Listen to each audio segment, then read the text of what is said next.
এই বিলের যে দুর্নীতি শুরু হয়েছে এইটাতে আমার বাসার বিল এই মাসে বিল আসতে হচ্ছে গিয়ে 3300। ছেলেও নাই, মেয়েও নাই, বউ বাচ্চা কেউই নাই, আমি একা থাকি আমার পিএসএ নিয়ে বাসায়।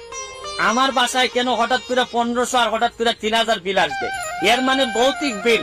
এরা এখন প্রাতিষ্ঠানিক দুর্নীতি শুরু করছে। আরে ধর্ষণ কি খালি মহিলাদের হয়? এই বিদ্যুৎ বিলের ধর্ষণ হচ্ছে না? এই যেটা হওয়ার কথা 1300, এইখানে 3500 5000 করে বিল মারতেছেন। মানে আর বাঁচার কোনো পথ নাই। এইটা শুনেন, সকালবেলা উঠে যে গার্জিয়ান যে 1500 টাকার বিলের জায়গায় যে 3000 3500 টাকা বিল দেখে, তার জীবন তো এইভাবেই শেষ হয়ে যাচ্ছে। এরা কিন্তু 12টা বাজায় ছাইড়া দিবে জনগণের। এদের কাছ থেকে কিন্তু বাঁচার কোনো উপায় নাই। কারণ ব্যক্তির বিরুদ্ধে তো মামলা করা যায়, এত বড় প্রতিষ্ঠানের বিরুদ্ধে আপনি মামলা করবেন কিসের ভিত্তিতে? আমি বলবো যে এখনো সময় আছে, এটা চেক করেন। আবার কত বড় দেখেন, শেখ হাসিনার উদ্যোগ, ঘরে ঘরে বিদ্যুৎ, শেখ হাসিনার নাম ব্যবহার করে এরা এই